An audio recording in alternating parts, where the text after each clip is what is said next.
Muy buenas noches a todas y todos. A nombre del equipo organizador del Seminario de Investigación, Innovación y Tecnología Educativa en Iniciación Universitaria y Bachillerato, les damos la más cordial bienvenida a esta segunda conferencia magistral. Recordemos que el ciclo de conferencias es una actividad de preparación para nuestro tercer Congreso Internacional Virtual de Investigación, Innovación y Tecnología Educativa en Iniciación Universitaria y Bachillerato. Este ciclo de conferencias tiene como propósito abrir el diálogo y la reflexión sobre temas de innovación y desarrollo académico. También les recordamos que todas las conferencias del ciclo se realizarán vía Zoom. Es importante que ingresen al chat de la sala para que puedan registrar su asistencia. Es importante asegurarse de que sus datos sean los correctos, pues son para las constancias. Durante la ponencia de la doctora, los micrófonos permanecerán cerrados y al finalizar la ponencia contaremos con un tiempo para preguntas y respuestas. Les pedimos que vayan anotando sus preguntas para que la envíen por chat o bien puedan levantar la mano para plantear su pregunta de viva voz. Sin más, vamos a dar inicio a la conferencia titulada Del abanico a la inteligencia artificial, innovación tecnológica en IA o inteligencia artificial. Para esto nos acompaña la doctora Marcela Quirós Castellanos. La maestra Marcela Quirós Castellano es doctora en Ciencias de la Computación por el Instituto Tecnológico de Tijuana y maestra en Ciencias de la Computación por el Instituto Tecnológico de la Ciudad de Ciudad Madero. Es miembro del Sistema Nacional de Investigadores de la Sociedad Mexicana de Ciencia de la Computación, así como de los consejos directivos de la Academia Mexicana de Computación, de la Federación Mexicana de Robótica y de la Sociedad Iberoamericana de Inteligencia Artificial. Es miembro fundador del Grupo de Divulgación Código IA. Actualmente es coordinadora del doctorado en Ingeniería Artificial e investigadora titular en el Instituto de Investigaciones en Inteligencia Artificial de la Universidad Veracruzana, donde desarrolla investigación en el área de aprendizaje computacional y optimización inteligente.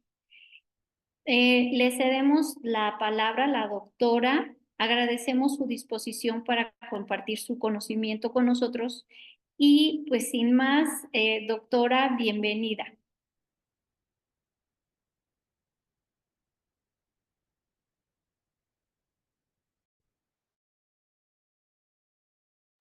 Hola, buenas noches. Permítanme compartir mi pantalla. Es un placer para mí estar con ustedes. Déjenme comparto la presentación de lo que les quiero platicar el día de hoy.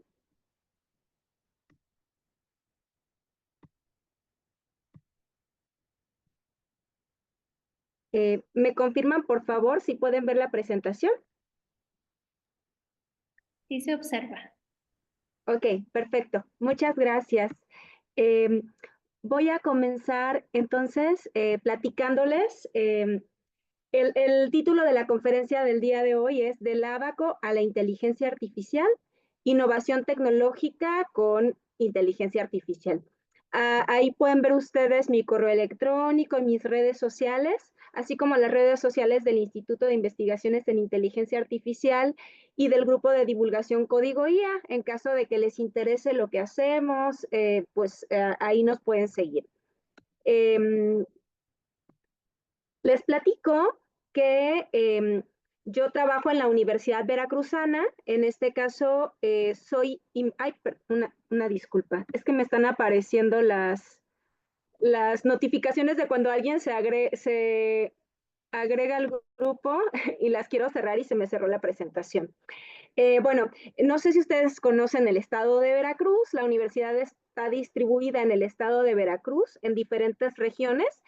En este caso, yo estoy en la región Jalapa, que es la capital del estado de Veracruz. Jalapa es una ciudad muy bonita, lo mismo que el estado de Veracruz, y tenemos muchas riquezas naturales, así como riquezas culturales. Entonces, si no conocen el estado, si no conocen Jalapa, los invito a que la conozcan. En Jalapa, aunque somos una ciudad pequeña, pues tenemos algunas atracciones culturales maravillosas, como es el caso del Museo de Antropología, donde tenemos mucho que mostrar y que ofrecer. También tenemos una orquesta sinfónica, tenemos un festival internacional de jazz y cada año rompemos el récord de la bamba.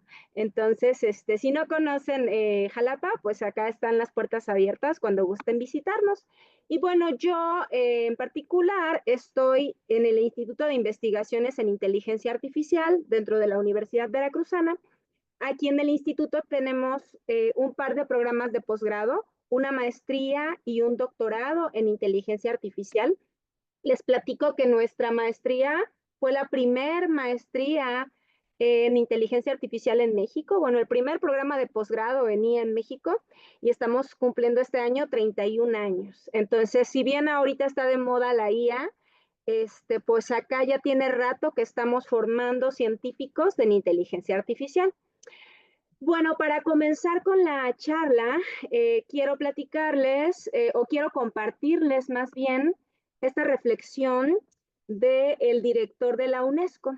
En la reflexión que hace en este documento que se llama Oportunidades y Desafíos de la Era de Inteligencia Artificial para la Educación Superior, aunque yo creo que lo podemos ver en general, o sea, para la educación de los diferentes niveles. Y bueno, esta cita, él dice, bueno, la educación superior puede ayudarnos a todos a ver a la IA desde un enfoque crítico para ponerla al servicio del desarrollo humano, en lugar de esperar pasiva y descuidadamente cualquier impacto que pueda tener en nuestras vidas. Yo creo que esa frase la debemos aplicar sobre todo para quienes estamos educando personas en diferentes niveles, pero creo que debemos utilizar justo la educación para poder conocer los alcances de la IA, conocer cuáles son nuestras responsabilidades como usuarios y cómo podemos utilizarla de manera positiva para el beneficio de nuestras profesiones, ¿no? Bueno, continúo la charla hablándoles o haciendo una recapitulación de cómo ha innovado la educación conforme fue avanzando la comunicación humana y las tecnologías que teníamos para comunicarnos. Entonces, digamos que en una primera etapa, cuando se desarrolló el lenguaje oral, la forma en la que educábamos era pues nada más hablando, ¿no? Explicando, si yo estuviera ahorita dándoles una charla sin ningún apoyo audiovisual, ¿no? En ese punto, la acumulación de conocimiento se hacía memorizando información, memorizando lo que nos compartían los mayores o los maestros, y eso lo íbamos transmitiendo a las siguientes generaciones. Esta manera de transmitir conocimiento, historias, muchas veces eran leyendas, mitos, era una forma de imponer una estructura al pensamiento y transmitirlo a otros. Y estábamos en una cultura oral, ¿no? Donde íbamos agregando a lo mejor información a lo que se nos compartía. También a veces éramos redundantes en lo que decíamos y había muchas tradiciones, ¿no? También dependía mucho del contexto o de la situación, la forma en la que nosotros nos expresábamos o compartíamos los conocimientos que queríamos, y estaba muy centrado en la vida cotidiana y en los conocimientos que nos podían servir o que necesitábamos, pues para el día a día, ¿no? Para sobrevivir, las cosas así como útiles para sobrevivir en esas épocas. En una siguiente etapa, cuando se inventó la escritura y cuando comenzó a difundirse, digamos que comenzó ya a existir una independencia espacio-temporal entre el emisor y el receptor. Es decir, si tú sabías leer y tenías un material para leer, no necesitabas una persona que estuviera frente a ti explicándote y compartiéndote ese conocimiento. Además, tú podías leerlos leerlo varias veces, ¿no? A diferencia de si alguien venía y oralmente te daba una clase de un tema, lo que alcanzabas a escuchar y a memorizar y a recordar, y de ahí ya pasaba el momento y te lo perdías, ¿no? Cuando ya existía la escritura, tú podías leer y releer eso, y eso propició un pensamiento más reflexivo, sistemático, libre de contexto y estructurado, ¿no? Podías leerlo en otro momento y a partir de ahí veías cómo reflexionabas y tú mismo ibas construyendo y acumulando conocimiento, ¿no? Y esto permitió justo eso, acumular y preservar conocimientos para la posteridad. Y no que si tú ya dejabas de contar la historia de manera oral a tus hijos o los más pequeños, se perdía, ¿no? Cuando pudimos comenzar a escribir, pudimos preservar y acumular conocimiento. También al principio, la difusión de la escritura fue un proceso lento, elitista, y donde muchas veces no había interacción, ¿no? Los que escribían eran unos y alguien leía y pues ya, ¿no?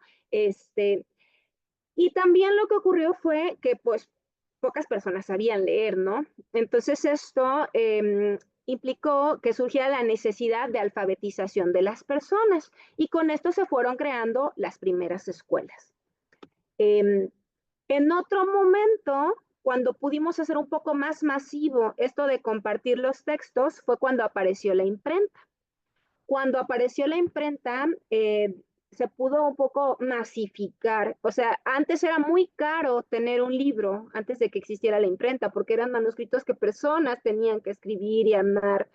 Entonces, cuando por fin se pudo imprimir muchas veces un libro, pues esto tuvo consecuencias sociales, políticas, culturales, económicas, que dieron lugar, pues ahora sí que a la cultura como la conocemos, ¿no? Fue una revolución en la forma en la que nos comunicábamos, difundíamos el pensamiento, el conocimiento y lo hacíamos accesible a todos. ¿Ja? De esta manera dejó de ser una cosa ya elitista, donde solo podían poseer libros o manuscritos quienes tenían muchos recursos económicos. También ya comenzó a ocurrir este hecho de que se utilizaran los medios de comunicación impresos para propaganda y para cuestiones estratégicas, ¿no? Entonces se repartían panfletos en las calles donde, pues a lo mejor te regalaban o te vendían una idea o una información que era falsa, ¿no? Algo que actualmente vivimos con las redes sociales, por ejemplo. Eh, ahorita, o sea, digamos que estamos en la etapa del uso de medios electrónicos y la digitalización. En esta época ya la transmisión de la información es casi instantánea y además es a nivel global. Entonces yo puedo estar aquí en Jalapa y me estoy comunicando con ustedes. No sé si están en la Ciudad de México o dónde están, pero la cosa es que ya no tenemos que esperar a que yo escriba algo y se los envíe y les llegue, ¿no? Esto tuvo un impacto en todos los órdenes sociales. Y el Internet, pues justo nos facilitó tanto utilizar y tratar la información, comunicarnos, crear contenidos, transferir contenidos, textos, etcétera, a nivel mundial. Esto también depende mucho de contextos sociales. Digo, todavía hay personas que no tienen internet, ¿verdad? En nuestro país y en otras partes del mundo que no tienen acceso a estos medios. Y también la forma en la que los utilizamos. Si nosotros no estamos educados apropiadamente, pues a lo mejor podemos dejarnos llevar por cualquier cosa que vemos en internet y a lo mejor creer que ya porque está publicado en Facebook es verdad, ¿no? Porque lo vi en Internet o porque lo leí en Internet. Entonces, si no nos educamos y no nos concientizamos de que, pues, no porque esté ahí significa que es conocimiento en realidad, a lo mejor es una historia que alguien escribió ahí que nos quiere engañar, ¿no? Entonces, bueno, para eso necesitamos educar a la sociedad de manera que sepa utilizar estos medios electrónicos y la digitalización.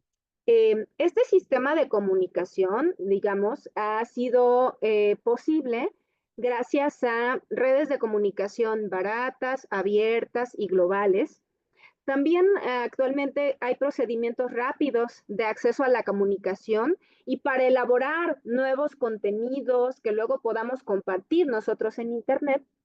Y por otro lado, el hecho de que todos estamos subiendo información a Internet y comunicándonos a través de Internet, pues hay un montón de bancos de datos y estos se están actualizando continuamente, sea texto, videos, audios, etcétera, etcétera. Todo lo que ustedes suben a Internet, imágenes, ahí están, ahí quedan y esos luego se pueden utilizar, sobre todo por que vamos a ir entrando a la parte de la inteligencia artificial, pues muchas de estas técnicas o modelos de IA justo se alimentan de todos los datos que hay ahí.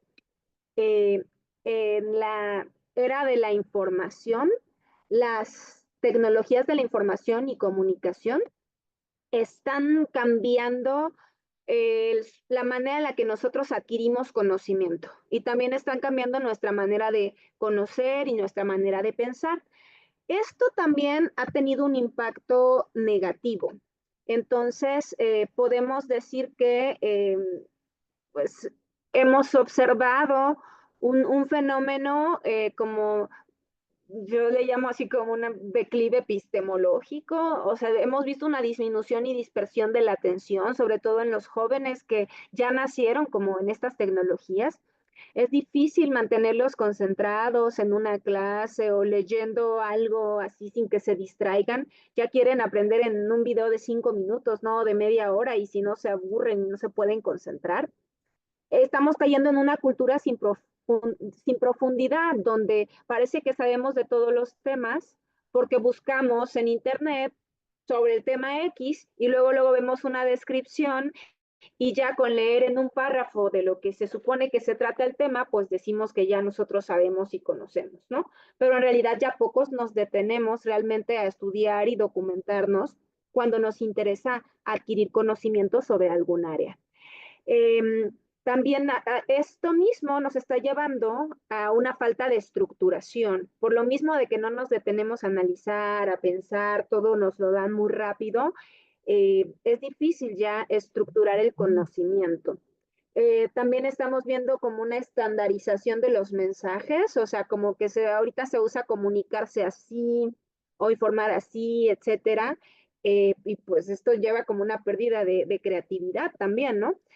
Y se está manejando ya la información en Internet muchas veces como espectáculo. Eh,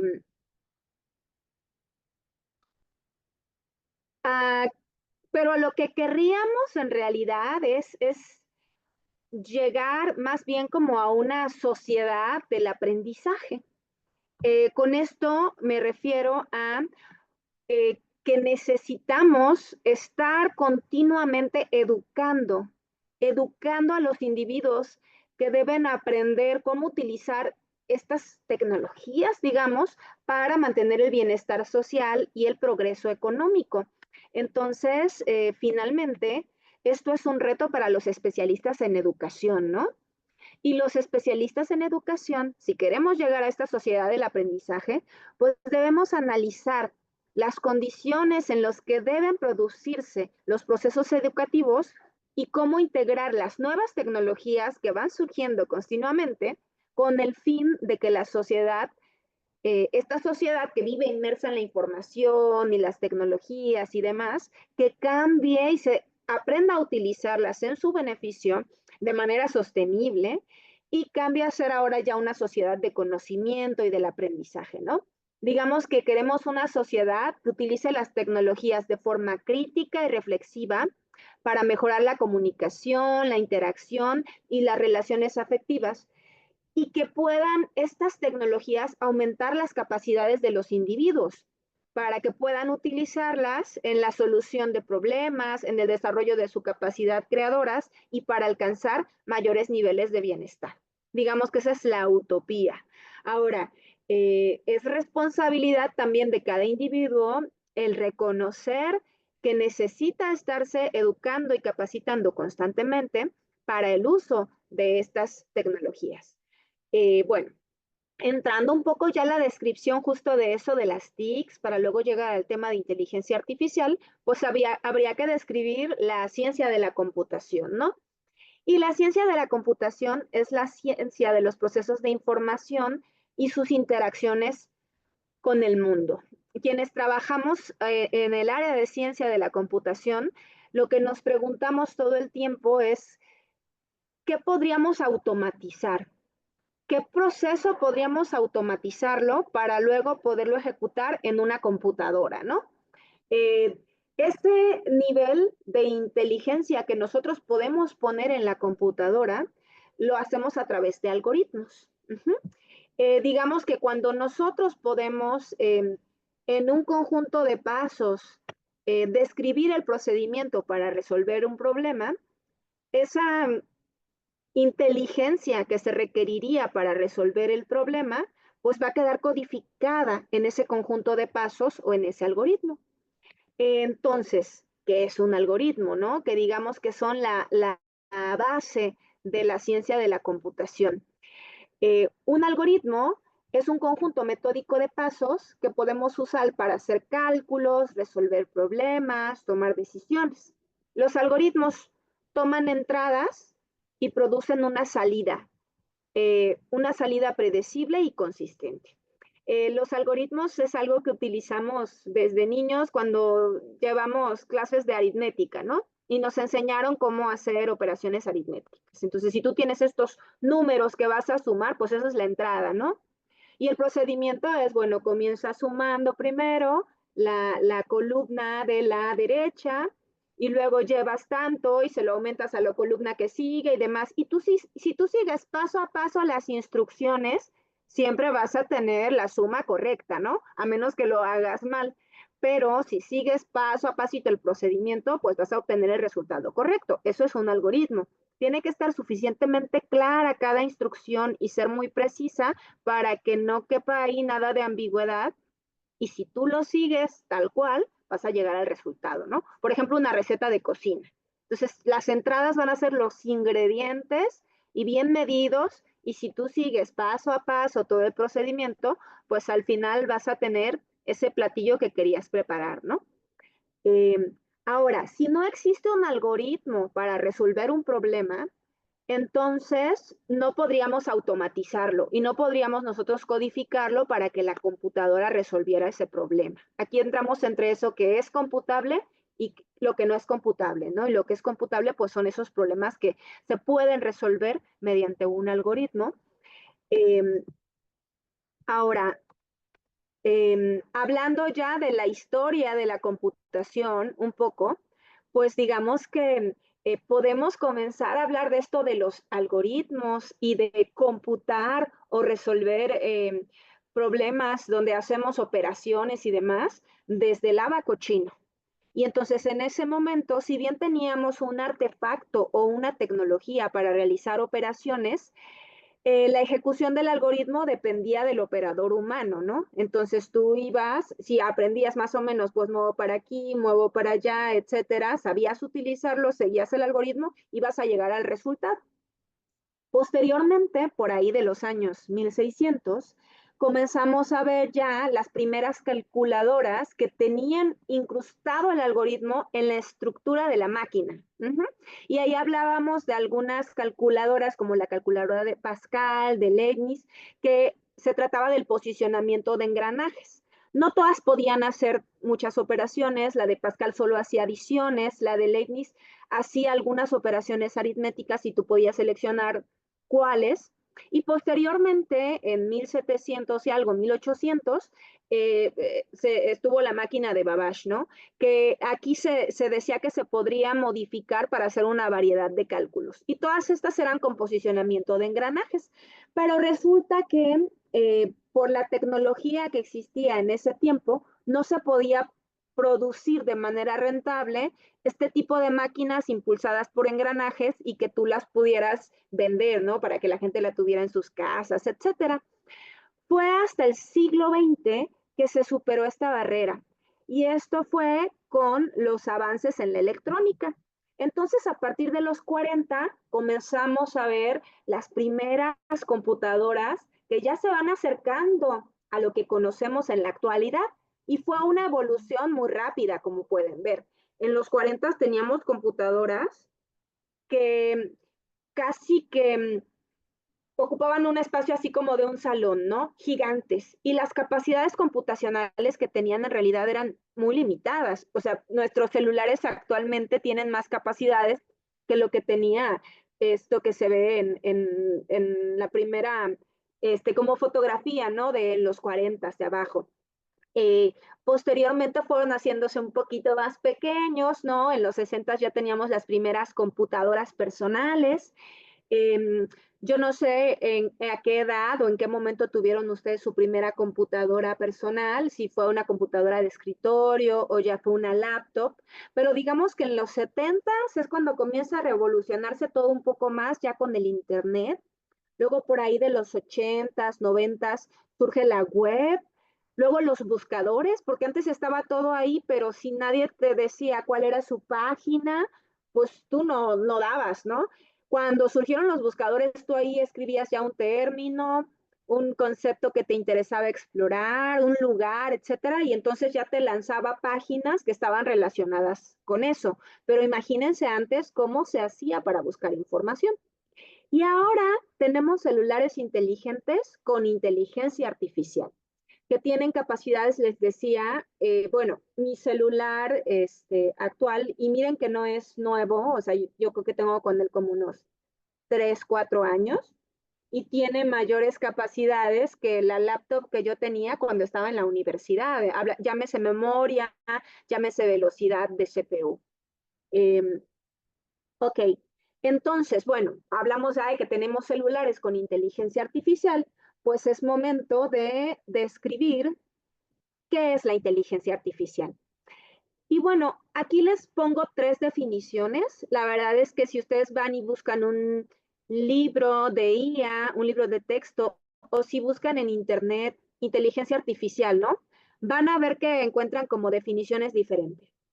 Eh, de estas 3 definiciones, 2 son de científicos que trabajaron o trabajan en el área de IA y una es de la Real Academia Española.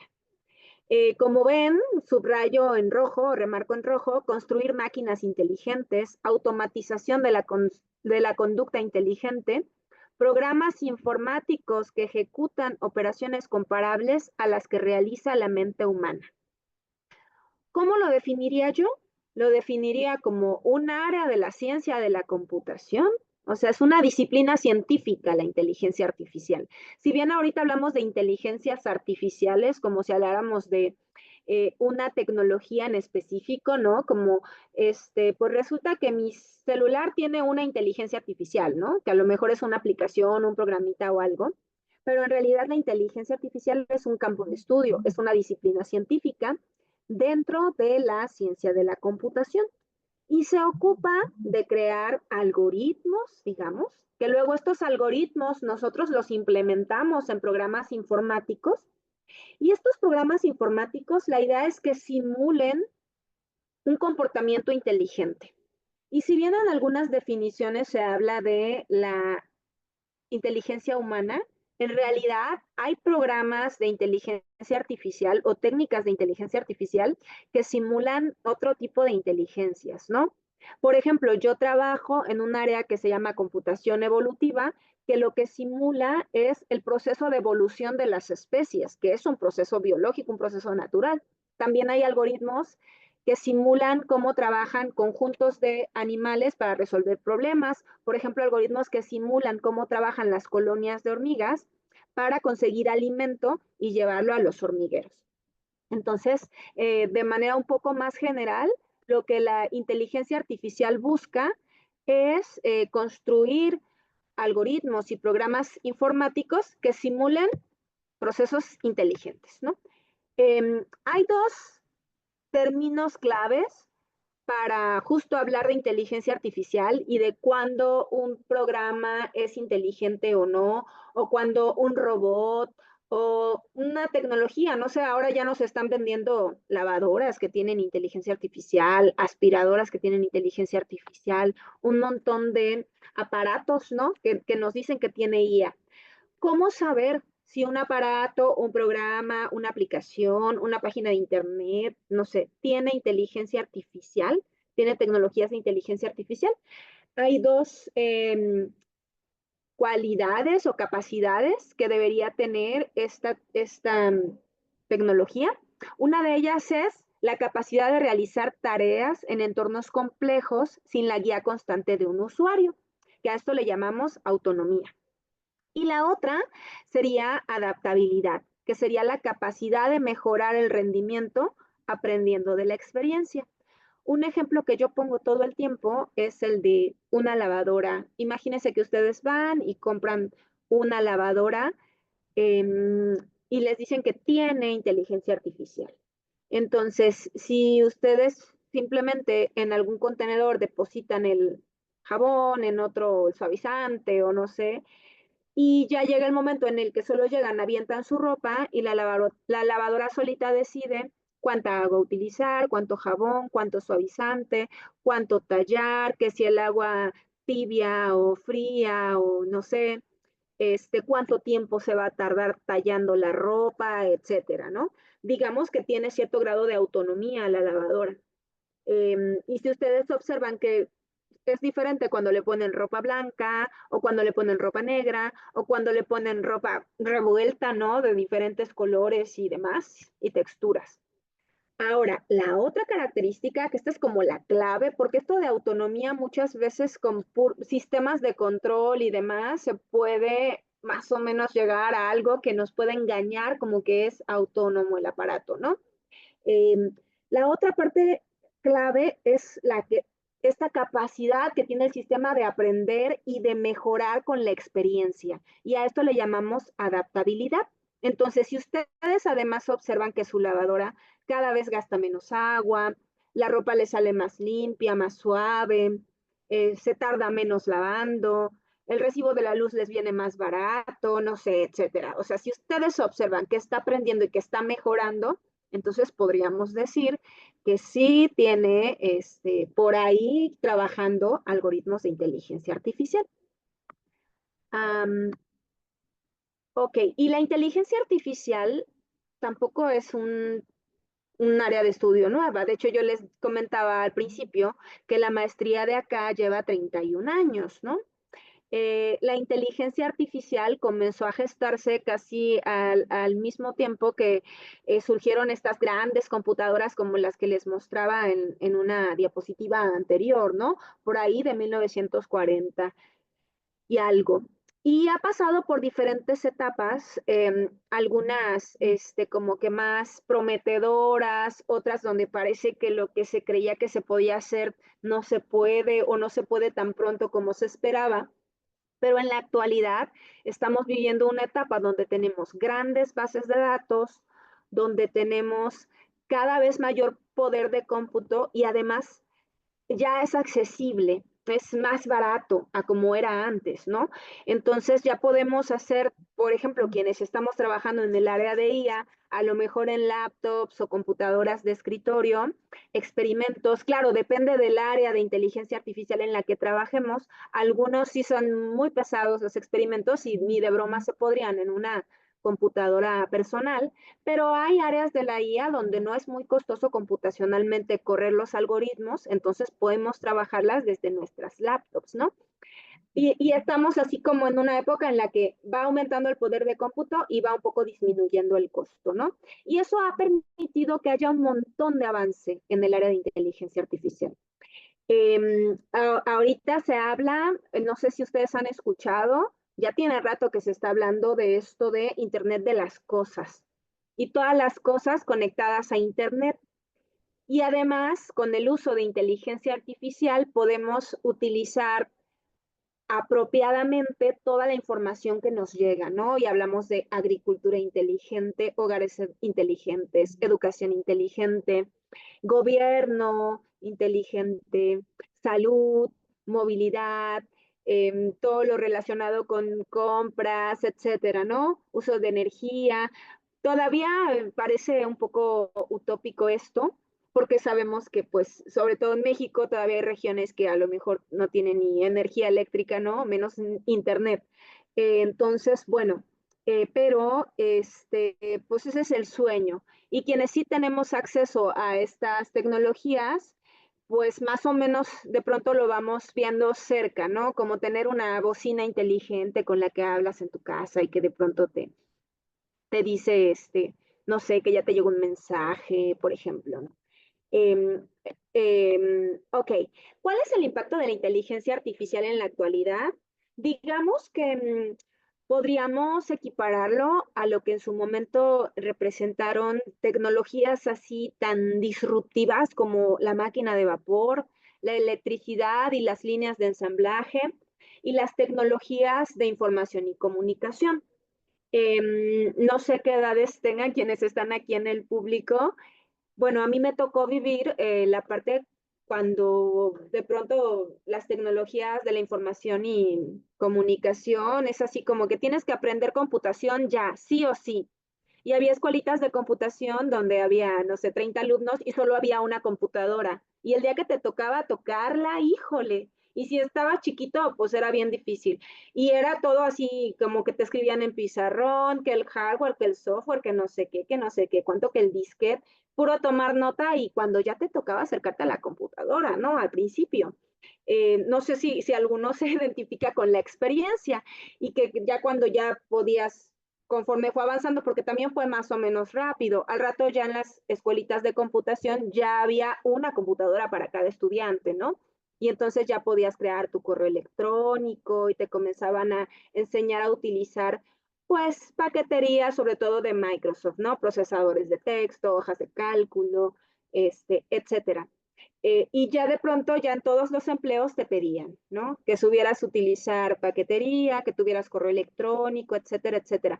Ahorita ya es muy difícil como pensar que alguien lleve una solicitud de empleo así por escrito y que llegue, vengo a dejarlo esto aquí a recursos humanos. Solamente que sean negocios así súper pequeñitos, pero para una gran empresa, pues ya todo es a través de correo electrónico, o a lo mejor tienen un sistema donde tú entras y ahí te registras que estás interesado en una vacante, etcétera, ¿no?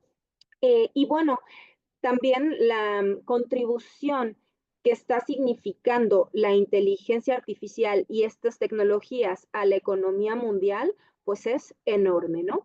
Digamos que la inteligencia artificial se ha convertido ya en una tecnología de propósito general, de ser vista como algo de ciencia ficción y que solamente utilizaban muy pocos, actualmente ya está impactando la forma de organizar de todos los factores productivos y no afectando solo a sectores específicos o a ciertas empresas o a mí porque yo trabajo en esto y a los demás no, o sea, sino que ya está cambiando la forma de producir de toda la economía.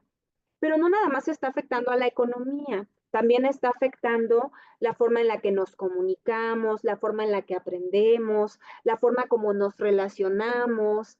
Entonces, pues ya queramos o no, está ahí en nuestras vidas. O sea, si nosotros utilizamos Internet, estamos constantemente interactuando con tecnologías de IA. Si tenemos un teléfono inteligente, estamos utilizando tecnologías de inteligencia artificial. Y aunque no tuviéramos internet, ni computadora, ni celular, pues sí hay muchas decisiones que se están tomando a nivel global y que a nosotros nos afectan, porque a lo mejor algún algoritmo de IA sugirió que se tomara esa decisión. No sé, cómo poner aranceles a productos, por decir algo, o cómo invertir o no invertir en cierto fondo o bolsa de valores, cómo asignar o no asignar un hospital a cierta región, a cierta zona, ¿no? Invertir o no en tal o cual proyecto gubernamental. Entonces, aunque no queramos, nos afecta. Los mismos bancos para tomar decisiones ya de si prestan o no prestan, pues ya no es como que, ay, si le caigo bien al ejecutivo, al que le fui a pedir el préstamo y le llevo unos pastelitos, pues en una de esas sí me dan el préstamo, ¿no? O sea, si al meter tu perfil y demás, el algoritmo dice no, porque a esta persona tiene riesgo, no se te presta, ¿no? Y ya no hay manera de cambiar esas decisiones. Algo que preocupa, pues es que muchas tareas que actualmente las están realizando personas, pero que son tareas que se pueden automatizar. Acuérdense que si algo es factible de automatizar, pues entonces lo puede hacer una computadora, ¿no? Entonces, si son tareas que es como que seguir en realidad un algoritmo, un conjunto de pasos, que son cosas repetitivas y demás, eso lo va a poder hacer un algoritmo en un futuro cercano. Entonces, pues van a desaparecer algunas tareas que actualmente realizan humanos. pero al mismo tiempo van a surgir tareas que van a ser altamente demandadas, porque esas tareas justo van a complementar a las tecnologías de IA y van a permitir su expansión. Algunas todavía ni siquiera nos las imaginamos, ¿no? No sé, por ejemplo, en los 80s nadie se imaginaba que iba a haber una carrera de influencer. Bueno, no sé si ustedes lo quieran llamar carrera, pero pues están ahí y ganan un montonón de dinero y de eso viven y ya quisiéramos nosotros mensualmente ganar lo que ganan ciertos youtubers o tiktokers o lo que sea, ¿no? O sea, gente que se dedica a producir contenidos y subirlo a redes sociales y que pues esa es su profesión y le va súper bien. Eh, entonces, pues no nos imaginábamos que eso iba a existir, ¿no? Como ingeniero de prompts, que es el que ahora se dedica a ver cuáles son las instrucciones que tú le tienes que dar a la IA para que haga mejor esas tareas que tú quieres que haga, ¿no? Entonces, así van a ir surgiendo nuevos empleos, nuevas ocupaciones. Ahora, algo clave son ciertas cualidades que nosotros como humanos debemos procurar y cuidar. Por ejemplo, como docentes, si nosotros ya sabemos que es posible que a lo mejor esta profesión que yo estoy o esta carrera técnica o esto que estoy enseñando, a lo mejor en un futuro, pues ya ni siquiera va a poder trabajar en eso el estudiante, pues cómo le enseño o qué le enseño, qué cualidades debo cuidar para que desarrollen los alumnos de manera que se puedan ir adaptando y puedan utilizar estas tecnologías en su beneficio. Entonces, cualidades clave que debemos cuidar. Una es la percepción y manipulación en contextos complejos. Otra, que pues, en realidad son cualidades que siempre debimos haber cuidado, ¿no? Pero hoy más que nunca, el pensamiento crítico y científico. También todo lo relacionado con conocimientos y sensibilidad cultural, inteligencia social y creatividad. Eh, Algunos ejemplos de aplicaciones actuales de la inteligencia artificial, hay un montón, pero simplemente por hablar de algunos, podríamos hablar de cómo se está usando para la parte de contratación y reclutamiento, para filtrar, por ejemplo, currículums y preseleccionar a los candidatos que cumplen con los requisitos. Entonces, cuando ya le llega a la gente de recursos humanos, ya no le llegan, no se ponen a revisar todo lo que enviaron ahí por correo electrónico o llegó al sistema de registro, digamos, no sé, para la vacante, sino que ya les llegan filtrados los currículums que la IA considera que vale la pena que ellos revisen para que entonces decidan a quienes van a entrevistar. Aquí el detalle es que depende de cómo está entrenado ese modelo de IA, si los datos con los que fueron entrenados tiene cierto sesgo, no sé, a lo mejor hay personas que nunca ni siquiera van a llegarle al de recursos humanos y pues nunca van a ser entrevistadas, ¿no? Porque tal vez esa persona pues no se parecía al perfil de nadie que nunca hubiera trabajado en la empresa. Entonces hay que tener mucho cuidado, que es una cosa que vamos a hablar al final, de lo que hay que tomar en cuenta también si queremos diseñar buenos sistemas de inteligencia artificial. Otra de las aplicaciones actuales es lo relacionado con ciberseguridad. Entonces se está utilizando algoritmos de inteligencia artificial para, por ejemplo, identificar actividad anormal y detectar posibles amenazas, así como ruido o datos no deseados, también para detectar y predecir posibles violaciones, fuga de datos, hackeos, etcétera. También en la parte de predicción de mercado se están utilizando algoritmos de IA para aprender y predecir las bolsas de valores, en las bolsas de valores. En la parte de marketing se está utilizando para segmentación de clientes y así se pueden identificar preferencias en los distintos clientes para ofrecer ofertas adecuadas y así ofrecer mejores experiencias. Lo mismo para la parte de precios de productos. Se puede hacer una fijación dinámica basada en la oferta y la demanda en tiempo real. De hecho, no sé si han observado que, bueno, Uber, por ejemplo, va cambiando de pronto sus precios, ¿no? Porque tiene información de todo lo que está ocurriendo en ese momento en la plataforma y a veces te maneja tarifas así más caras o más económicas. También tenemos aplicaciones en la parte de logística, por ejemplo, para optimización de productos, costos operativos, mejorar los procesos internos y también lo relacionado con la entrega y el transporte de mercancías. Para eso se utilizan algoritmos de IA para hacer optimización de todos esos procesos.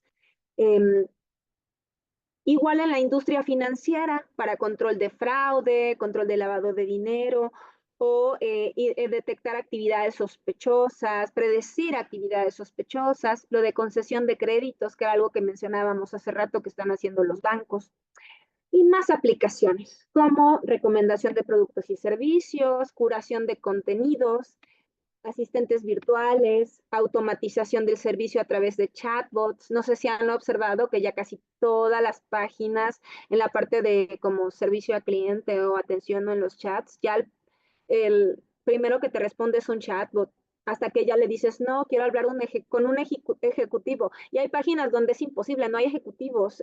No sé si alguna vez ustedes han hecho una reservación por algunas de estas páginas como Expedia o así, no, nunca puedes hablar con nadie.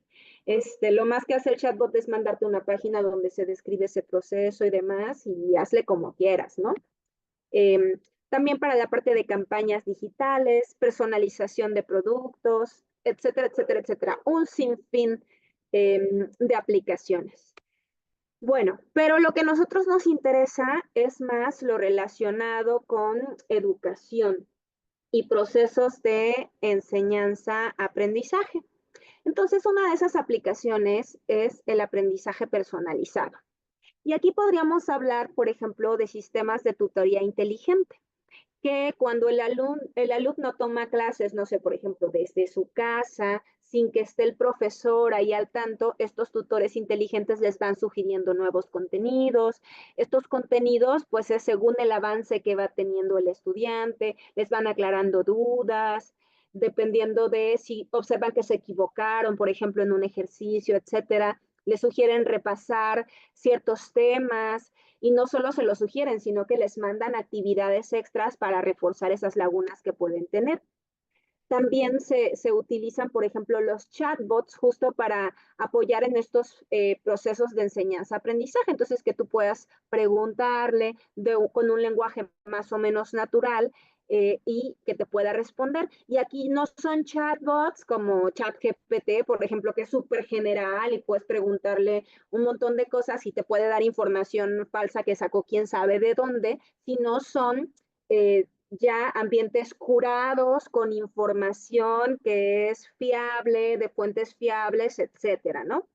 Eh, También está la parte de realidad virtual y aumentada, ¿no? Para poder vivir una experiencia inmersiva y entonces a lo mejor imaginándote, estás visitando un museo desde tus lentes de realidad virtual o si estás estudiando, no sé, alguna materia como biología, estás viendo cómo internamente está un organismo, una célula, no sé, por poner ejemplos, ¿no? También otra parte importante en el proceso de enseñanza y aprendizaje es todo lo relacionado con inclusión y bienestar del estudiantado. Entonces, podemos utilizar algoritmos de IA para ayudar a estudiantes que tienen impedimentos auditivos o visuales. Entonces, los algoritmos de IA van generando en ese momento texto, por ejemplo, de lo que se está diciendo, o van con un asistente, no sé, que está a un lado de inteligencia artificial, en lenguaje de señas se está transmitiendo esa información, o el texto lo ponen más grande, no sé, la cosa es que se van adecuando a las necesidades de los estudiantes, de cada uno de los estudiantes. También, por ejemplo, para ayudar a estudiantes internacionales que vienen a hacer una estancia a algún lado y que tienen problemas con la comprensión del idioma local. Entonces, en ese momento se puede ir haciendo la traducción en tiempo real de esta clase que se está dando en español, por ejemplo. También para hacer intervenciones lingüísticas inclusivas, o sea, puede a cualquier otro idioma o lengua se puede ir modificando ya sea con una descripción en el texto, con texto o con lenguajes, imágenes, no sé, todo lo que fuera necesario para poder apoyar en este proceso.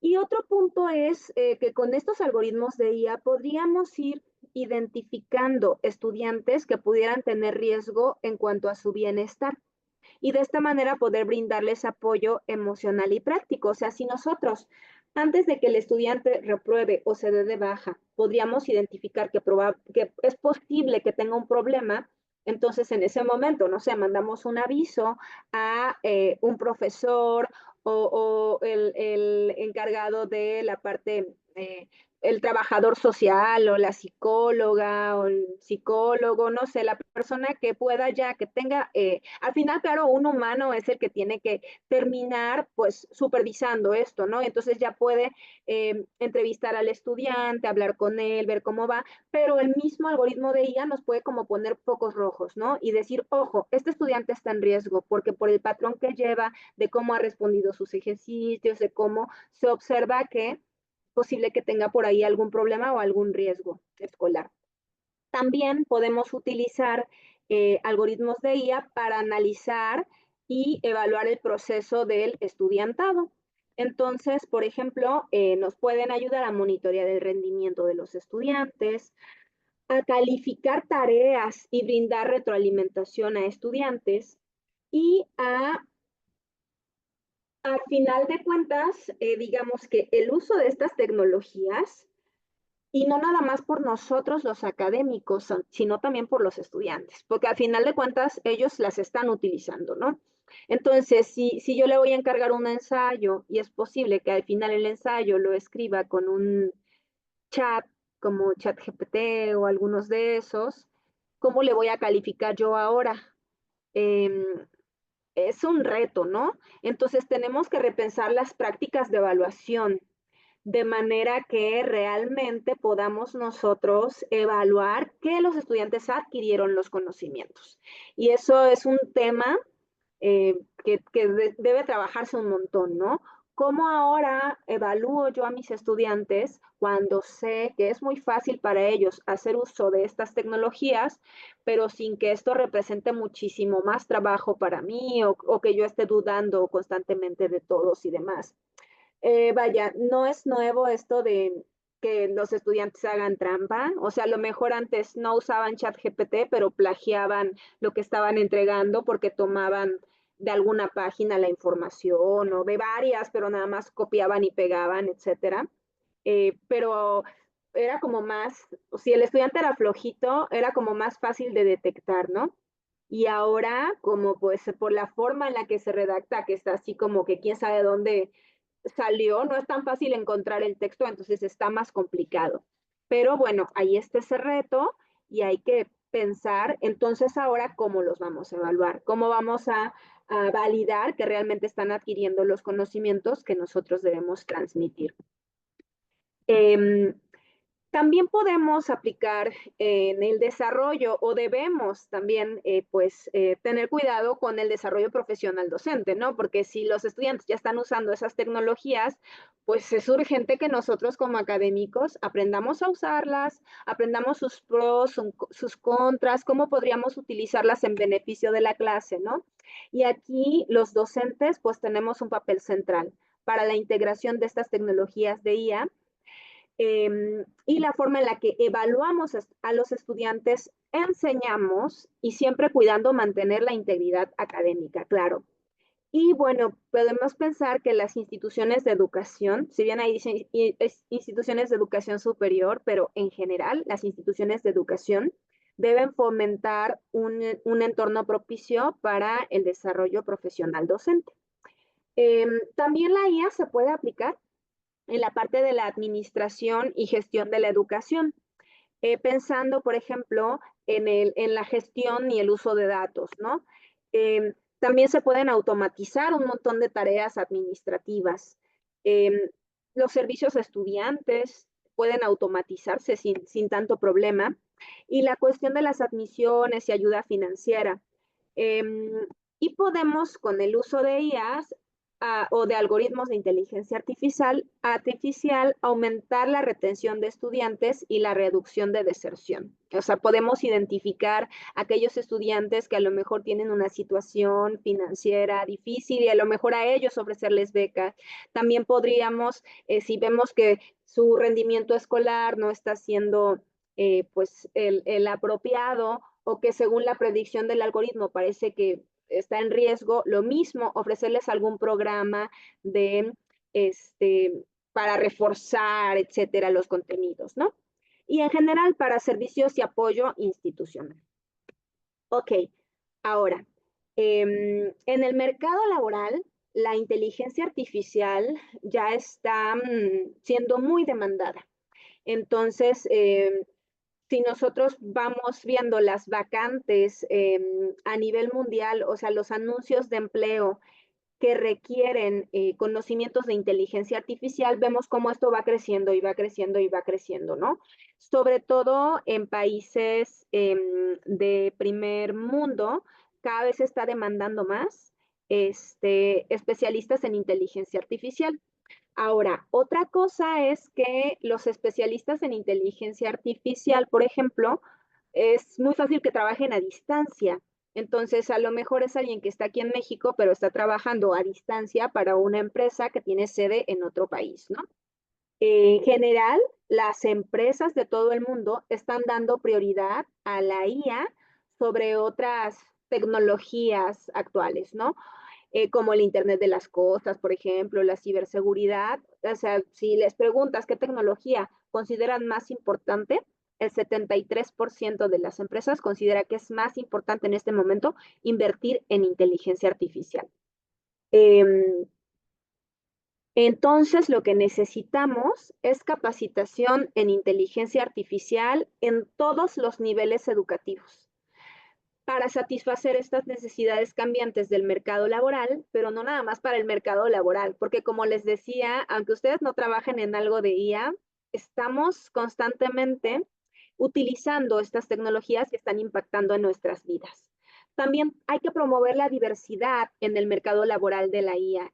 ¿Se acuerdan que hace rato yo decía que puede ser que luego los algoritmos tengan cierto sesgo, porque el modelo no se construyó con los datos apropiados, etcétera?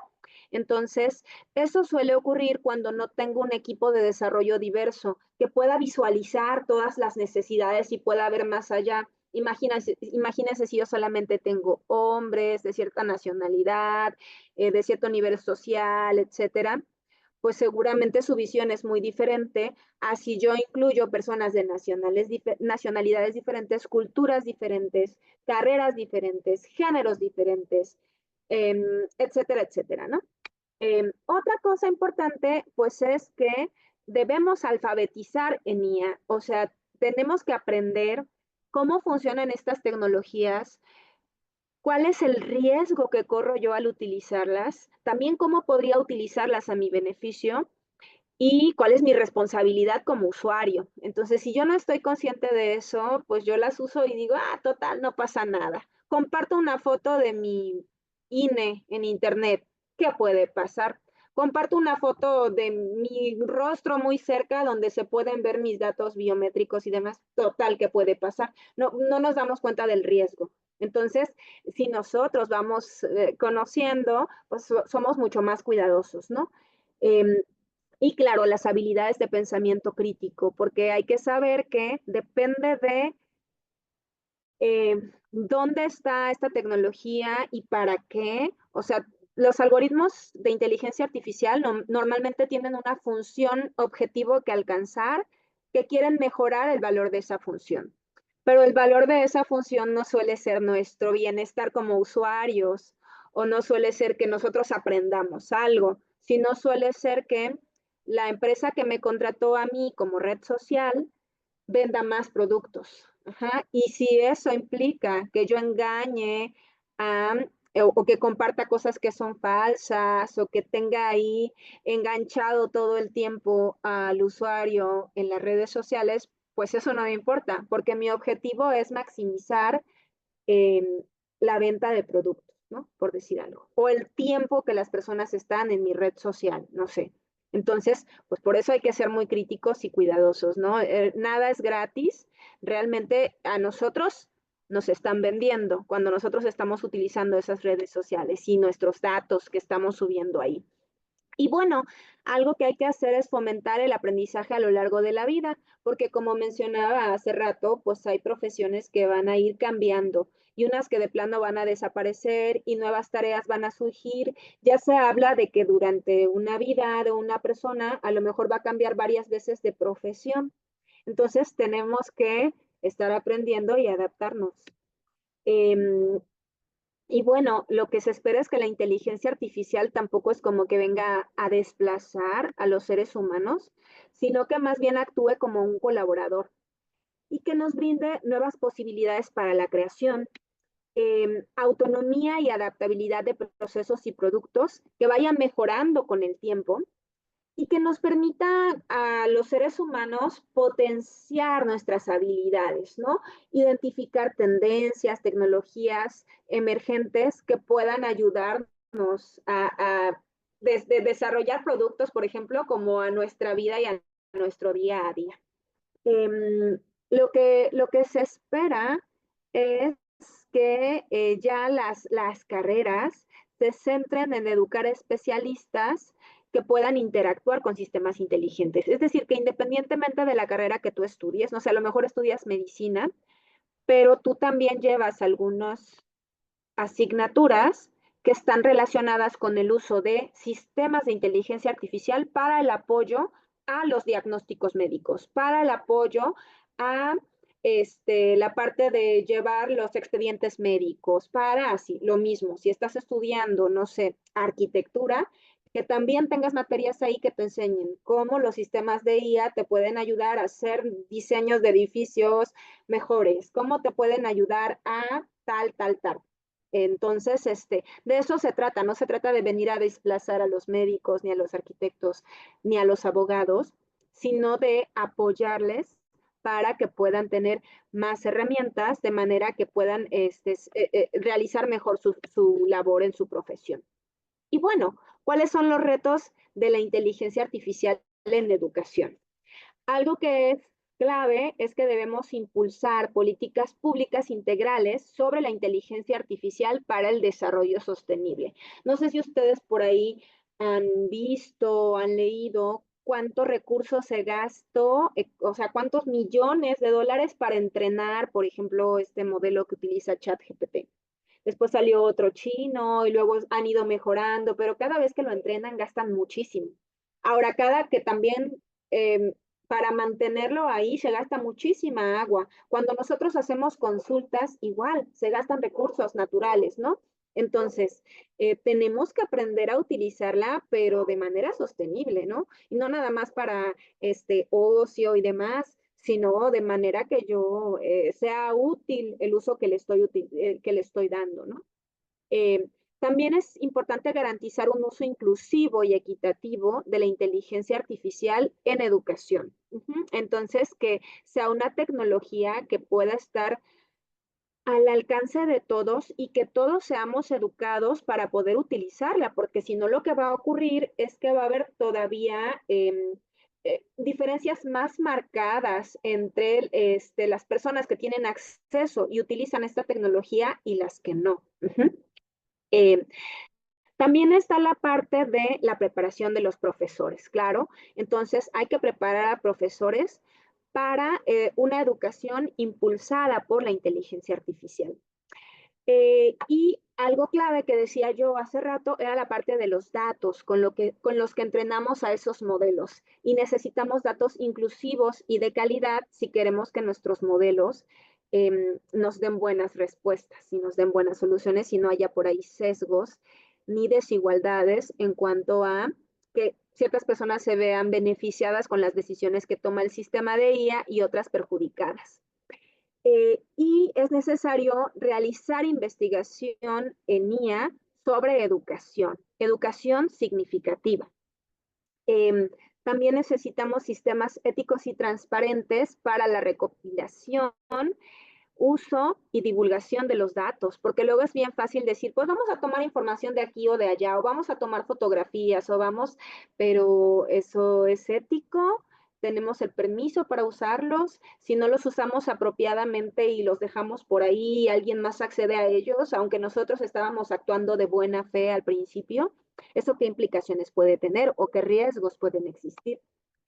Bueno, digamos que la inteligencia artificial, esto es una nota que tomé ya hace algunos años del diario El País, aquí se plantea la pregunta, ¿está cambiando la inteligencia artificial nuestra manera de ser humanos? Y la nota decía, expertos, sociólogos, psicólogos debaten sobre el presente y el futuro de nuestra relación con las máquinas inteligentes y la autonomía de las personas en un mundo digitalizado. Nos está quitando la IA la habilidad de elegir y la espontaneidad humana a raíz de la sofisticación de todos los algoritmos de predicción. Y bueno, al final se plantea como una promesa de bienestar. Siempre las revoluciones llegan precedidas del caos, pero después de la locura inicial dan un paso al progreso. Yo quiero dejar aquí a la inteligencia artificial como una ventana de oportunidad. Ya me dirán ustedes qué piensan. Y pues no nos queda más que aprender, educarnos, comprender los pros, las contras y ver cómo la podemos utilizar en nuestro beneficio y hay que replantearnos cómo estamos haciendo las cosas y si las maneras y las formas que estamos utilizando para enseñar, para aprender, etcétera, pues a lo mejor ya es momento de actualizarlas, cambiarlas, o a lo mejor regresar al lápiz y papel, ¿no? Arrastrar el lápiz y papel, al menos al momento de poner un examen o pedirles a los estudiantes que escriban un ensayo o algo, pues ya que lo hagan ahí en el salón, ¿no? En lugar de que se lo lleven a su casa. Finalmente, quiero invitarlos a seguir el grupo de comunicación Código IA, que es un grupo que tenemos acá en el instituto, donde lo que pues hacemos es difundir la inteligencia artificial. Tenemos un canal de YouTube, por si quieren ver, hay algunos videos, varios videos sobre temas de inteligencia artificial, conferencias, entrevistas. Entonces, hay algunos tutoriales, debates, por si les interesa a ustedes un poco estos temas. Finalmente quería mostrarles este video que, bueno, ya no supe si activé el audio, no sé si lo escuchan, pero pues nada más con verlo. Y les platico que la próxima semana voy a andar yo por la Ciudad de México, bueno, en Iztapalapa, en la UAM Iztapalapa, vamos a tener el Torneo Mexicano de Robótica, que es un torneo que organiza la Federación Mexicana de Robótica desde hace ya varios años. El primer torneo fue en el 2008 y yo en particular estoy como responsable de una categoría que se llama Robots Limpiadores de Playa. Entonces, por si les llama la atención y tienen oportunidad de darse la vuelta, pues la entrada es gratuita, están todos cordialmente invitados, o si quieren llevar a sus estudiantes, por ejemplo, para que vean, hay un montón de categorías, yo estoy encargada de la de robots limpiadores de playa, pero hay más categorías. La página es femexrobotica.org/TMR 2025. Ya lo otro es ya de la categoría de robots limpiadores de playa, pero por si quieren ustedes revisar, y lo quieren compartir con sus estudiantes para ver si les interesa ir a ver lo que se hace ahí. Hay categorías de todas las edades, desde niños así de preescolar que van y bailan con sus robots, hasta ya categorías como robots de servicio, donde ya son ya académicos o estudiantes que están en posgrado y demás, que ya ahí son robots así tipo como robotina, que es que se puedan mover en una casa, en un ambiente, responder a las solicitudes que les hacen los usuarios, etcétera. Y bueno, pues yo con esto termino mi presentación. Les agradezco mucho por haberme escuchado y quedo atenta en caso de que haya alguna pregunta o comentarios. Aquí están de nuevo mis datos, mi correo electrónico, mis redes sociales por si más adelante me quieren escribir para preguntarme algo, lo mismo las redes del instituto. Muchas gracias. Muchísimas gracias, doctora Marcela. A los asistentes les recuerdo que es importante el registro en el enlace y que solamente es suficiente con una vez. Doctora Marcela, totalmente de acuerdo con usted, Veracruz es un estado con una gran riqueza cultural, además nos enorgullece el avance tecnológico e innovador que han mostrado. Qué interesante Gracias. cómo centra la atención en la transmisión del conocimiento a lo largo de la historia y la forma en cómo ha ido evolucionando. Además, las herramientas que han utilizado, nos damos cuenta como docentes que en esta era de la formación, de la información, la forma de aprender está cambiando, la manera de aprender, de ser y de pensar, tanto de forma positiva como negativa que vivimos día a día. Esto que menciona sobre su aplicación en diversos ámbitos, pero sobre todo en entornos biológicos tan complejos como la evolución, nos evidencia el alcance de esta tecnología. Debo confesar que me sorprendió todos los ámbitos en los que se encuentra la inteligencia artificial. Todo esto nos impulsa a reestructurar nuestra práctica docente en el diseño de las planeaciones, las estrategias y la forma de evaluar. Qué mejor que con personas tan conocedoras de la inteligencia artificial como usted, doctora, para capacitarnos y orientarnos sobre este interesante tema. Vamos a pasar a las preguntas y respuestas que se muestran aquí en el chat.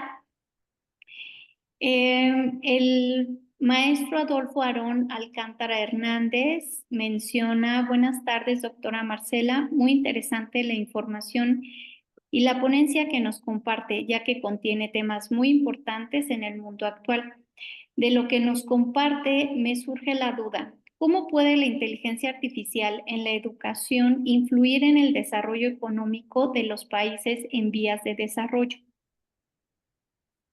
Fíjense que algo noble que tienen eh, todo lo relacionado con la parte de tecnologías de la información y comunicación, no solo de la inteligencia artificial, es que a diferencia de antes, donde necesitabas como para emprender un nuevo negocio, necesitabas así como mucho recurso, ahorita con las tecnologías de la información y la comunicación y con la inteligencia artificial, hemos visto como personas que desarrollan un jueguito, por ejemplo, resulta que ese jueguito resultó súper inteligente, tiene un montón de seguidores, etcétera, y se vuelven millonarios, ¿no? Con algo así.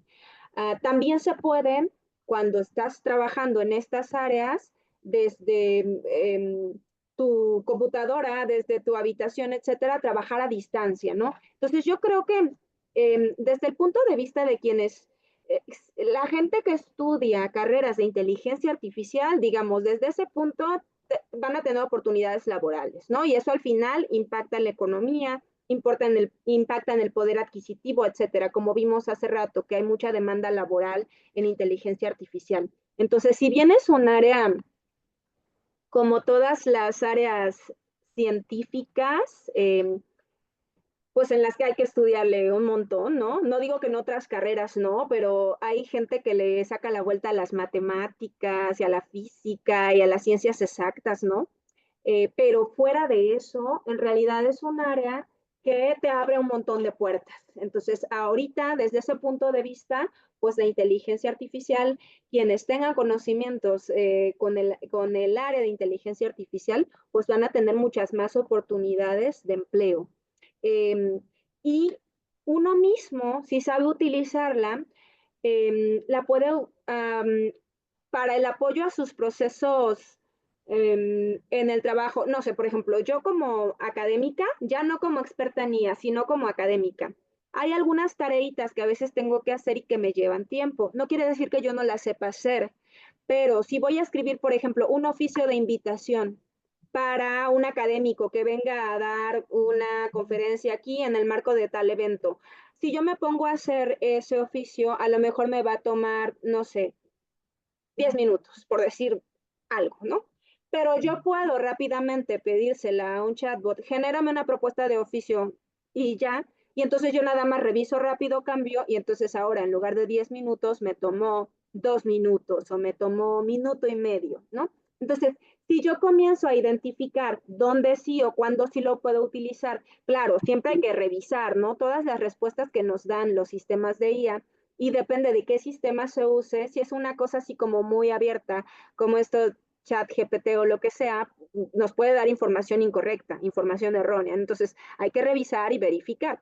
pero si yo lo sé utilizar y puedo revisar lo que me está dando rápido, eso agiliza mis procesos del día a día, ¿no? Entonces yo con el tiempo que me sobró, esos minutos que me sobraron, los puedo emplear para algo que sí requiere una mayor concentración de mi parte, ¿no?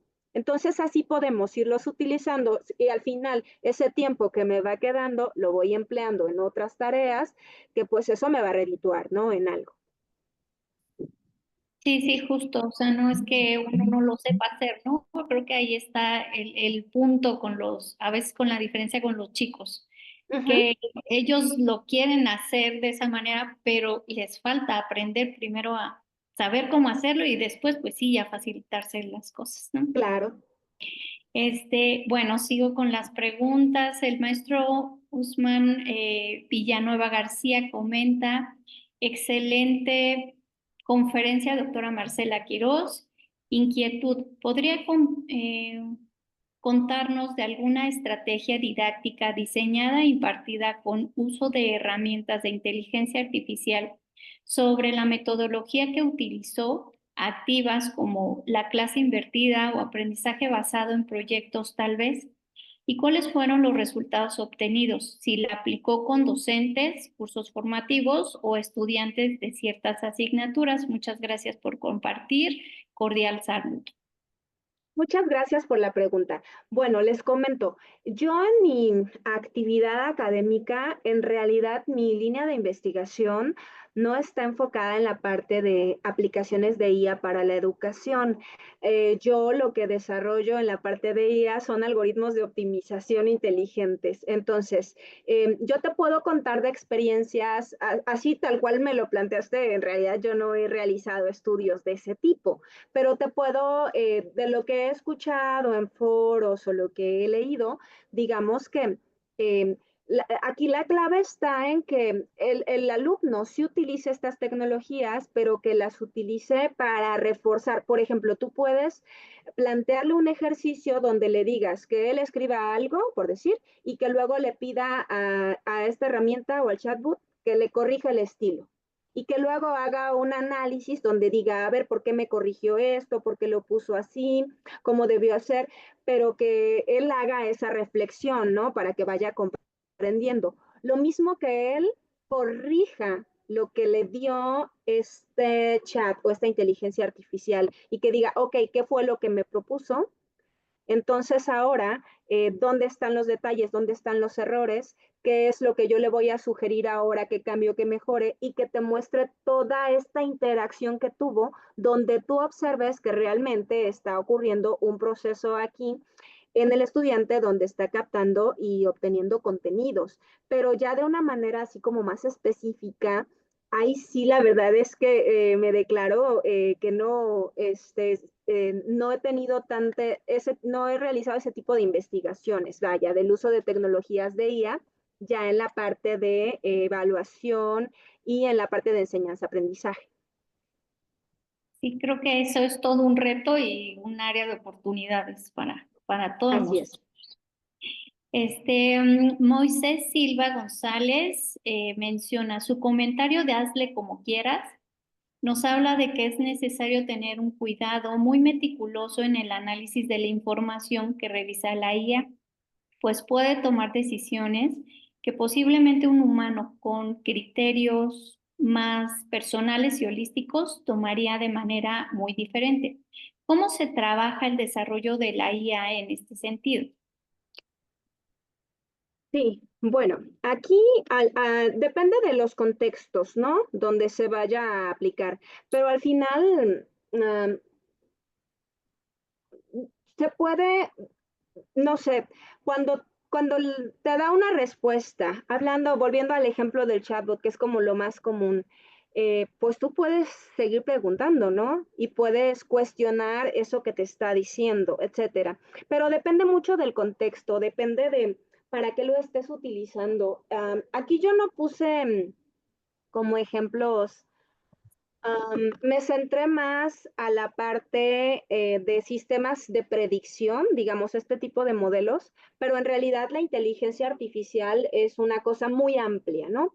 Entonces, hay contextos donde la respuesta que te da un sistema de IA no, no te genera esto de que, híjole, es que a lo mejor lo que me está diciendo no es, o a lo mejor lo que me está diciendo es falso. Por ejemplo, les digo, en mi área que trabajo con algoritmos de optimización, lo que yo busco es resolver problemas donde quiero, no sé, quiero que me des el acomodo óptimo para trabajos en máquinas, en una planta de producción. Ajá, y quiero que me des el acomodo de manera que la planta de producción termine antes. Y con eso yo voy a ahorrar recursos, voy a disminuir costos, etcétera, etcétera. Entonces, en ese tipo de algoritmos, en realidad no hay algún problema o algún riesgo o algo. Entonces, la respuesta que me va a dar, pues esa va a ser y la voy a utilizar y no pasa nada. Pero los otros algoritmos que a lo mejor se meten ya en otro tipo de procesos como generar contenidos, generar información, videos, textos, etcétera, y que de pronto sí hay una parte donde por la manera en la que funcionan te pueden agregar algo que no va ahí, ahí sí hay que ser mucho más cuidadoso y mucho más crítico. Entonces habría que ver, y yo creo que debería haber ahí como letras chiquitas, o sea, este sistema de IA, pues es la información que te va a dar o la respuesta que te va a dar es fiable, hasta qué punto, depende de la aplicación. Y a lo mejor estos otros, pues ten cuidado, ¿no? Pero depende del contexto. Entonces, por ejemplo, los sistemas de IA que se utilizan para cuestiones de diagnóstico de enfermedades y demás, no lo usas a él solito. O sea, el sistema de IA a lo mejor le sugiere al médico, mira, yo identifico que en esta radiografía, tomografía, lo que tú quieras, en esta región es posible que haya daño de tal. Entonces el médico, el experto dice, oh, sí, sí, se me había pasado, pero es posible que sí, y con eso tiene más cuidado y entonces a lo mejor manda a hacer otro análisis o algo por el estilo, ¿no? Pero depende justo del contexto. Ok, sí.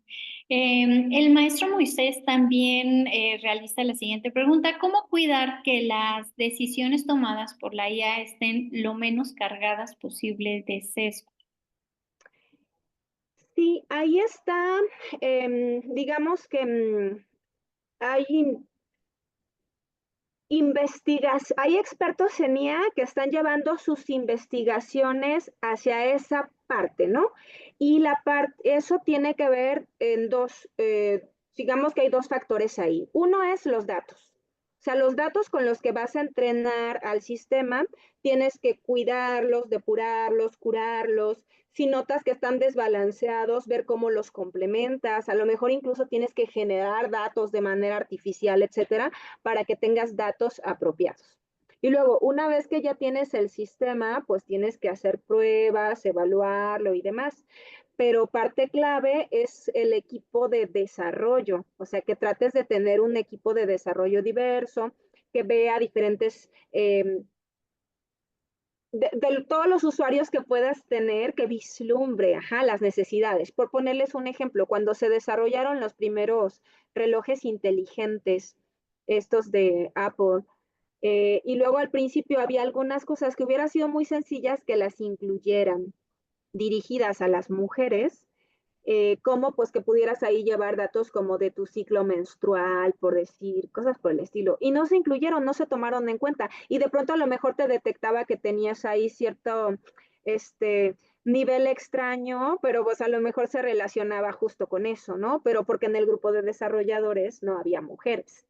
Y así en general, hay muchas cosas que no tienen que ver con los sistemas de IA, pero que ya existen así con sesgo, ¿no? Como los automóviles, los cinturones de seguridad y cosas así que fueron hechas para hombres porque las hicieron hombres, ¿no? Entonces acá se puede un poquito más, como es una cosa que vas desarrollando y mejorando, tratar de trabajarlo desde el punto de vista de los datos, del equipo de desarrollo y de probar. Y además se pueden ir mejorando, ¿no? Con retroalimentación. Wow, sí. Bueno, Manuel Olivares Becerril menciona: hace décadas se realizaba investigación científica y desarrollo tecnológico en queratometría, medición de la curvatura de la córnea. Muy probablemente los productos así obtenidos se utilizan en la actualidad en cirugía de cataratas, astigmatismo, etcétera. ¿Qué tan factible y de ser el caso, en cuánto tiempo se podría contar con tecnología para extirpar un apéndice enfermo, una muela picada, etcétera? ¿O suena como algo descabellado? Muchas gracias. A ver, ya hay robots, sí, o sea, se está haciendo mucha investigación en todo esto como de nanotecnología y robots de asistencia médica que ya están sirviendo como de apoyo para hacer cirugías y demás. Pero o sea, yo lo veo factible. En cuánto tiempo no lo sé, pero sí hay gente que está trabajando en eso. Entonces, pero hasta ahora también hay como un médico supervisando. Lo que pasa es que yo creo que, sobre todo cuando, a lo mejor cuando es una cosa como una muela, pues no da tanto miedo, ¿no? Que te lo haga un robot. Pero a lo mejor si ya va a ser una cirugía así como más, difícil, pues yo no sé, dependería como ver las estadísticas, ¿no? Así como que es según qué probabilidades tienes de que todo salga bien, si lo hace el humano o si lo hace el robot, o si lo hace el humano utilizando el robot y en conjunto, ¿no? O como para una cuestión más fina, pero sí, hay muchos desarrollos en ese sentido, todo lo de robótica autónoma y mezclado con cuestiones de nanotecnología y demás. Sí, claro, por supuesto, hay que, pues se tiene que ir implementando y poco a poco se va viendo el resultado. Claro. Y Rogelio González Cepeda menciona, es importante tomar en cuenta que la IA no tiene capacidad de adaptarse a situaciones novedosas y aplicar intuición y creatividad. No puede enfrentar problemas fuera de su ámbito y entrenamiento. Aurelio Mendoza Garduño, muchas felicidades, estuvo genial la conferencia magistral, comparto totalmente. Lucía Velasco, ¿cómo apoyar a los alumnos a que cuenten con una preparación en el uso de estas herramientas? ¿Por qué recibimos preparación? No somos, no, perdón. ¿Por qué más que recibamos preparación no somos los expertos y seguramente no tomará tiempo saber usarla de manera avanzada? Claro, sí, yo creo que primero algo que es importante, ahorita pues ya quienes ya estamos así de que ya nos tocó enseñar esto ahorita o que nuestros alumnos lo estén usando, pues a las carreras y vemos cómo nos vamos preparando y demás y la tecnología ya está aquí. Pero para las nuevas generaciones, algo que se debe fomentar desde que están en educación básica es el desarrollo del pensamiento computacional. Es decir, a los niños no hay que ponerlos a utilizar IA cuando están en la primaria. Hay que explicarles cómo funcionan los algoritmos, o sea, cómo funcionan las computadoras. De hecho, hay un área que se llama ciencias computacionales desconectadas o Computer Science of Blocks. Si ustedes buscan, hay un montón de ejercicios ahí donde te explican cómo funcionan las computadoras, cómo procesan la información, cómo procesan las imágenes, cómo funcionan los algoritmos de búsqueda, cómo funcionan los algoritmos para ordenar datos, cómo resolver problemas, etcétera. Y es una cosa como de un desarrollo de la parte de la lógica, de la descomposición de problemas, de la identificación de patrones para ver cómo resolver problemas. Yo creo que a los niños hay que educarlos en eso desde que están en educación básica. Y a lo mejor ya en educación media, ya irles explicando cómo funcionan los algoritmos de IA, no a usarlos ya, sino explicarles para que comprendan más o menos por qué hacen lo que hacen, dan lo que dan y cuáles son los riesgos de utilizarlos. Pero hasta que no estén como más maduros ya todos sus procesos mentales y la manera en la que ellos construyen conocimiento, estructuran ideas, etcétera, no deberíamos soltarles pues esas tecnologías o habría que ser muy cuidadosos y con mucha supervisión de cómo las utilizan. Ok. Ana Patricia Quiroz dice, muchas gracias, nos lleva a pensar a que debemos aprender más sobre la inteligencia artificial y nos incita a conocerla. Rosario Casales Quesada, gracias por la información compartida. Marisa Corazón Hernández Callejas, muchas gracias por la información compartida, interesante. y lleva a reflexionar en nuestra práctica docente y el uso de inteligencia artificial. Elizabeth de León Hernández, muy interesante información. Norma Angélica Romero Vadillo, felicidades, excelente ponencia. Elizabeth de León Hernández, gracias por compartir. Juan Carlos Pérez García, excelente visión tan amplia de la inteligencia artificial, felicitaciones. Margarita Escaname, muy enriquecedora, muy interesante el tema. Leticia Auralia Cintia Madrid, ¿cuál es la complejidad de construir un tutor inteligente? ¿Solo un especialista en la IA lo puede realizar? ¿O qué aspectos tendríamos que saber para poder hacerlo? Sí, sí, aquí son, si bien depende del área en la que se vaya a aplicar, pero sí se necesita un especialista en IA que colabore con los académicos o los expertos que están interesados justo en el desarrollo de este tutor inteligente, pero se necesitan conocimientos de la parte de aprendizaje automático, esto es dentro de inteligencia artificial, ¿no? Y también la parte de la misma implementación y programación del tutor. Entonces, definitivamente se necesita un experto en inteligencia artificial. Claro. Maestra, doctora, hay algunas pues felicitaciones de Zaira Monroy, muchas gracias por compartir. Jorge Raúl Vivero Ramírez, excelente conferencia, gracias por compartir. Diana Romo, gracias, excelente ponencia. Marta Patricia, muy interesante información, gracias por compartir. Me parece que ya no hay alguna otra pregunta. Pero bueno, pues doctora, antes de despedirnos, le recordamos que a la comunidad que nuestra próxima actividad de ciclo de conferencias es el taller Estrategia de Aula Invertida para nivel medio superior e iniciación universitaria, calendarizado para el próximo martes 6 de mayo, también a las 7:30. Vale la pena mencionar que es importante no perdernos ninguna sesión del ciclo para que tengamos nuestra constancia completa y no se vayan sin registrar su asistencia. Pues a nombre del equipo organizador del Seminario de Investigación, Innovación y Tecnología Educativa en Iniciación Universitaria y Bachillerato, agradecemos sinceramente su valiosa participación y les pedimos que quienes lo deseen abran sus cámaras para tomar nuestra foto tradicional, por favor.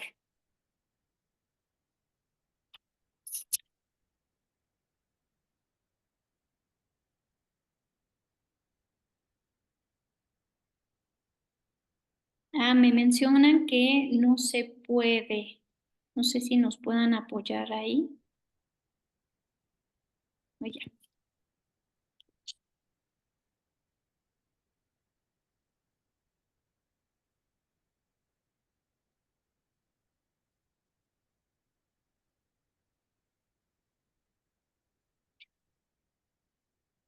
Sabemos que ya es un poco tarde, pero doctora, quiero decirle que todavía tenemos muchísimo público aquí, ¿eh? O sea, estuvo muy interesante su ponencia. Entonces, bueno, vamos a sonreír todos.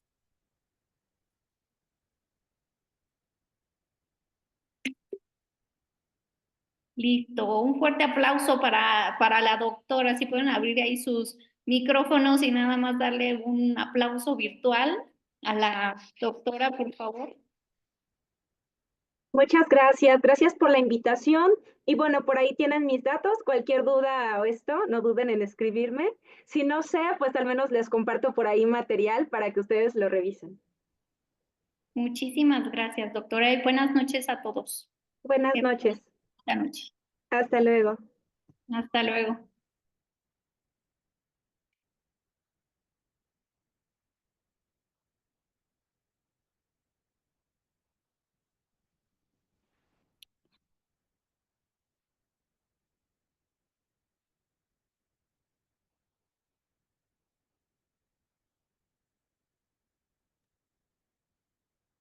Muchas gracias, maestra Roxana.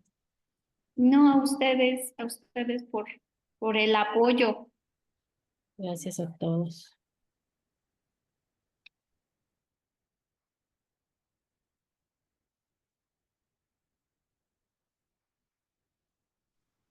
Nos vemos en un momento.